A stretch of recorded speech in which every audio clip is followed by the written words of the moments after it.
अस्सलाम वालेकुम। 2 मिनट का वक्त अगर आपके पास है तो इस आंकड़े को आप सुन लीजिए।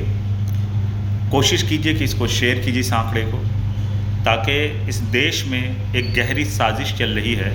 उस साजिश के हम और आप जो शिकार बन चुके हैं।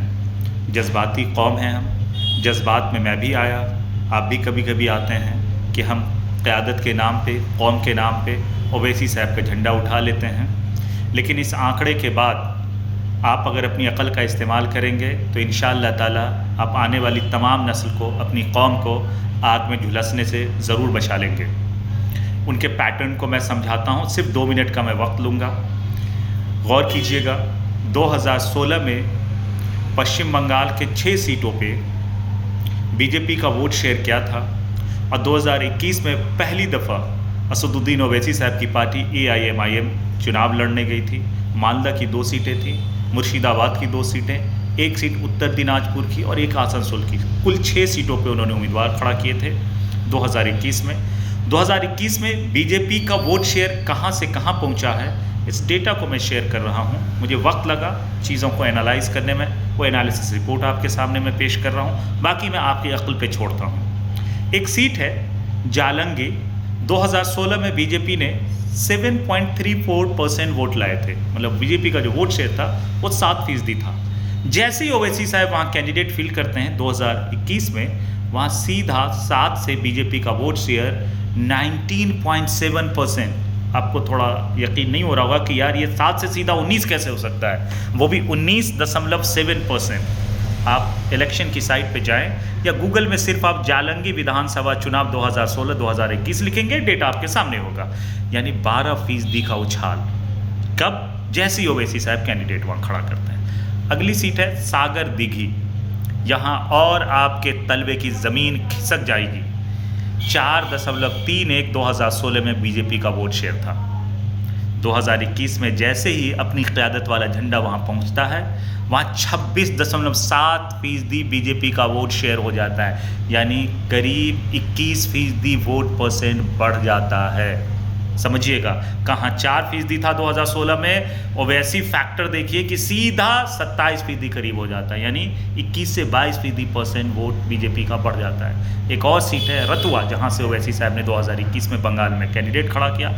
13.82 था बीजेपी का 2016 में, 2021 में 25.11% हो जाता है। यानी यहाँ भी 11% बढ़ जाता है। फिर एक सीट है मालतीपुर, वहाँ 8.25% ही वोट शेयर था बीजेपी का 2016 में। 2021 में जैसे ही असदुद्दीन ओवैसी साहब वहाँ जज्बाती कौम को अल्लाह और रसूल वाला नारा देके भाषण देते हैं, 18.44% बीजेपी का वोट शेयर हो जाता है। यानी यहाँ भी करीब 11% वोट शेयर बढ़ जाता है। इताहर एक सीट है, वहाँ 16 से सीधा 36% हो जाता है। मतलब 2016 में बीजेपी का वोट शेयर सिर्फ 16% था, 2021 में ओवैसी साहब के आने की वजह से 36% हो जाता है। आसनसोल में 33% था, 41% हो जाता है, यानी 8% बढ़ जाता है। यही 6 सीट है जिस पे ओवैसी साहब 2021 में इलेक्शन लड़े थे। बीजेपी का वोट शेयर क्या था और क्या हो गया, मैंने आंकड़े आपके सामने पेश कर दिए हैं। यानी मिनिमम 8% का उछाल हुआ और मैक्सिमम 21% तक वोट परसेंट बढ़ गए इन 6 सीट पे। अब आप दिमाग की बत्ती जलाइए, जैसे अल्लाह ने मुझे दिमाग की बत्ती जलाने पे हिदायत बख्शा कि भाई ये 6 सीट ही क्यों मांगते हैं। बिहार में भी 6 सीट मांगा, वहाँ अपने स्टेट में भी वो 7-8 जगह ही कैंडिडेट खड़ा करते हैं। उनका पैटर्न क्या, समझिए किस मकसद के, किस साजिश के तहत ये हो रहा है। इस देश में जो मुसलमान युवा MLA MP बनने का ख्वाब रखते हैं, कोशिश में लगे हुए हैं, उनको एक चीज़ याद रखना होगा, जब जागे तभी सवेरा। मुझे समझ में आ गया है, आपको भी समझ में आ जानी चाहिए कि जब तक आपको हिंदू समाज का वोट नहीं मिलेगा, आप नहीं जीत सकते हैं। अशरफ अली फातमी साहब 4 बार MP जीते लगातार। क्या वो हिंदू वोट के बगैर जीत सकते थे? क्योंकि वहाँ तो करीब 22 से 25% ही मुस्लिम वोटर्स हैं। मधुबनी से शकील अहमद साहब 2 बार लगातार जीते। हिंदू वोट के बगैर जीत सकते हैं क्या? वहाँ भी 20 से 25% मुस्लिम वोट है। इस तरह से आप असेंबलीज़ का आप आंकलन कर लीजिए। 2-4 सीट सीमांचल की छोड़ दें तो आप कहीं भी 40% से ज़्यादा नहीं है, 15 से 40% के बीच में है। कहीं पे 15 है, कहीं पे 18, कहीं पे 20, कहीं पे 25। फिर आप कैसे जीतेंगे बिना हिंदू वोट के? तो असल साजिश ये है कि जहाँ पे मुसलमान 20% है, 25% है, जहाँ गठबंधन की वजह से या कह सकते हैं देश का जो जोड़ तोड़ है, जो हिंदू मुस्लिम भाईचारा है, गठबंधन है, जिसकी वजह से मुस्लिम को टिकट्स मिलते हैं और हिंदू समाज का वोट उसे मिल जाता है, जिसकी वजह से वो असेंबली पहुंचा करते थे, जिसकी वजह से वो लोकसभा पहुंचते हैं, इस फैब्रिक को ख़त्म कर दिया जाए। ये जो वोट शेयर है हिंदू का जो मुस्लिम कैंडिडेट को मिलता है, इस पे चोट पहुंचाओ, इसको कॉमनल बनाओ, यानी इसको बीजेपी की तरफ शिफ्ट करा दो। यही वो वोट है। ये जो 7 से 19 आप देख रहे हैं, 4 से जो 26 देखा कि सागर दीघी में 4% बीजेपी का 2016 में था, 2021 में 26%, तो ऐसा नहीं कि वहाँ मुसलमान ने बीजेपी को वोट दिया। यानी इस सीट पे जो हिंदू सेकुलर वोट था वो मुस्लिम कैंडिडेट को या तृणमूल कांग्रेस जो सेकुलर पार्टीज है उसको ना देकर के उन्होंने बीजेपी को दे दिया। ओवैसी का ये इम्पैक्ट होता है। ये जिस दिन आप समझना शुरू कर देंगे उस दिन आपको ओवैसी में क़यादत नहीं मक्कारी नजर आने लगेगा, जो कि यही सच है कि उसका सिंगल मिशन ये है कि जो हिंदू सेकुलर वोट है उसको बीजेपी की तरफ शिफ्ट करने पे मजबूर कर दो, ऐसा भाषण आकर के दो। दूसरी बात, जो मुस्लिम वोट है उसको डिवाइड कर दो कि थोड़ा वो पतंग में दे दें, थोड़ा कांग्रेस में, थोड़ा दूसरी पार्टी में दे दें। कुल मिलाकर के बीजेपी के लिए विन विन सिचुएशन हो जाए। मैंने ये तमाम आंकड़े चीख करके बता रहे हैं। आप थोड़ा सा वक्त दे देंगे, आंकड़ों पे ज़रा गौर करेंगे तो आपको ये बात समझ में आ जाएगी।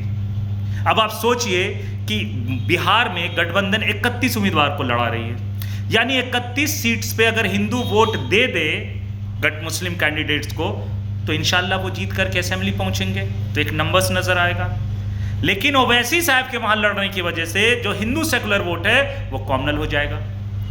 और फिर हम क्या गाली देते हैं, हम क्या मलाल शेयर कर रहे होते हैं, खुल करके लिख रहे होते हैं, यादव नहीं दे रहा है, हम भी यादव को नहीं देंगे। आप ये क्यों नहीं सोच रहे हो कि चाहे यादव हो, चाहे पासवान हो, चाहे सिंह हो, चाहे झा हो, जो कल तक आपको वोट दे रहे थे ना, शकील साहब को तो झा ने भी वोट दिया, यादव ने भी वोट दिया, कुशवाहा ने भी दिया, पासवान ने भी दिया, फातमी साहब को सभी जातियों ने वोट दिया, अब क्यों नहीं दे रहा है? ओवैसी फैक्टर है कि ओवैसी साहब जो जाकर के आवाज़ लगाते हैं कि कौम एक हो जाओ, मुत्तहिद हो जाओ, एक तरफ हो जाओ, उनको जगाने का वो काम कर रहे हैं। यानी उनके इस देश में तो 100 सालों से ये कोशिश है कि हिंदू समाज एक बैनर के तले आ जाए। मैक्सिमम कितना आया है? आंकड़े बता रहे हैं मैक्सिमम 40%। मतलब आज भी 60% बहुसंख्यक समाज के जो हिंदू वोटर्स हैं वो सेकुलर हैं। उस 60% को चोट करने के लिए ओवैसी साहब मुस्लिम कैंडिडेट मुस्लिम बहुल सीटों पे खड़ा करते हैं, ताकि जो 60% सेकुलर ये भी धीरे धीरे बीजेपी की तरफ शिफ्ट हो जाए। और हिंदू जब एक तरफ हो जाएगा तो आप क्या उखाड़ लोगे, क्या कर लोगे, कौन सा बिल रोक लोगे, कहाँ आप मदद पहुँचा लोगे मुसलमानों को, कोई मुझे समझा दे। एक मुस्लिम अगर एमएलए किसी पार्टी से बनेगा तो एमएलए फंड से वो काम कराएगा। अब मुझे कोई समझा दे कि कोई भी काम जो पब्लिक वेलफेयर का होता है क्या आप अपने जेब से करा सकते हो? क्या सड़क आप अपने पैसे से बना सकते हैं? क्या आप इलेक्ट्रिफिकेशन करा सकते हैं? क्या आप नालियां बना सकते हैं अपने पैसे से? वो सरकारी टेंडर के जरिए ही होगा, एक सरकारी सिस्टम है उसके जरिए होगा। तो जो फंड्स होंगे उसी से आप करोगे। तो ओवैसी से अगर कोई एमएलए बन जाएगा तो कौन से उसका फंड 50 गुना बढ़ जाएगा। तो असल साजिश को समझिए। साजिश ये है कि मुस्लिम बहुल सीट्स पे ओवैसी के जाने से उन सीट्स के जो सेकुलर वोट्स होते हैं, हिंदू सेकुलर वोट की मैं बात कर रहा हूँ, वो कॉमनल हो रहा है तेज़ी से। ये मुसलमानों को नहीं दिख रहा है, मुझे दिख गया है, मैंने आपसे शेयर कर दिया है। गलती हो तो एहसास कीजिए, सुधार लाइए और याद रखिएगा ये वो आग है जो धीरे धीरे अस्पतालों तक पहुंच रहा है, दुकानों तक पहुंच रहा है, ऑफिसेज तक पहुंच रहा है, कारोबार तक पहुंच रहा है। आपको एक आध मिसालें सुनने को मिलती है ना कि डॉक्टर बोलता है कि नहीं मुसलमान का मैं इलाज नहीं करूंगा। अगर यही रहा हाल तो बहुत वो दिन दूर नहीं है जब लोग खुल के कहेंगे नहीं जी मुसलमान का डॉक्टर भी अलग होगा, अपना अस्पताल बनाओ, अपना करो।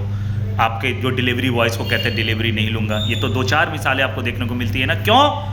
क्योंकि जो हिंदू बहुसंख्यक समाज में जो सेकुलर है वो ओवैसी साहब की वजह से तेज़ी से वो कॉमनल बन रहा है। ये आपको दिखना चाहिए। अगर ये नहीं दिखेगा तो आप अपनी कौम को, अपनी नस्ल को आप तबाह बर्बाद कर लेंगे। दिल की जो आवाज़ थी वो मैंने आप तक शेयर की है। अगर किसी को लगता है कि ये पेड वीडियोज़ है तो अल्लाह के यहाँ उसको हिसाब देना पड़ेगा। मेरा जो काम है, मुझे जो दिल की आवाज़ आती है वो मैं शेयर करता हूँ, क्योंकि मैं एनालिसिस का आदमी हूँ, डेटा देखता हूँ, रिसर्च करता हूँ, तब मैं शेयर करता हूँ। उम्मीद करता हूँ कि इस वीडियो को आप कल इलेक्शन से पहले लोगों तक ज़रूर शेयर कीजिए, ताकि इस तरह की जो पार्टीज़ है AIM टाइप की, देखिए, एक और आखिरी बात कहूँगा, इस देश में अब 2 ही फार्मूला काम कर रहा है। जो नेता लोग, देखिए मक्कारी का लेवल कहाँ तक पहुँच चुका है। एक तरफ है जो हिंदू बहुसंख्यक समाज को ये कहता है कि विश्व में 57 मुस्लिम कंट्रीज़ हैं, तुम्हारा कौन सा है, तुम्हारा एक भी कंट्री नहीं है। जाहिर है उस नशे में, उस अंधभक्ति में लोग ये नहीं देख रहे कि हम बेरोज़गारी की तरफ बढ़ रहे हैं, महंगाई की तरफ बढ़ रहे हैं, भ्रष्टाचार की तरफ बढ़ रहे हैं, वो अंधभक्ति में उसको वोट दिए जा रहे हैं। असदुद्दीन ओवैसी का देखिएगा से दूसरा एक लाइन क्या रहता है कि इस मुल्क में पासवान ने भी रूल किया, चमार ने भी रूल किया, ब्राह्मणों ने भी रूल किया, हर जाति वालों ने रूल किया, हमारी कहाँ कोई पार्टी है, हमारा कहाँ कोई कायद है। भाई कायद ऐसा नहीं होता है। आप स्पीचेस देख लीजिए, क्या आप तसव्वुर कर सकते हैं कि जितने खुलफाए राशिदीन गुजरे हैं, क्या इस तरह से वो स्पीच देते थे? आप 2012 का अकबरुद्दीन ओवैसी का यूट्यूब पे भाषण स्पीच मौजूद है, आप सुन लीजिए उसको जाके। क्या एक मुसलमान वैसा स्पीच दे सकता है?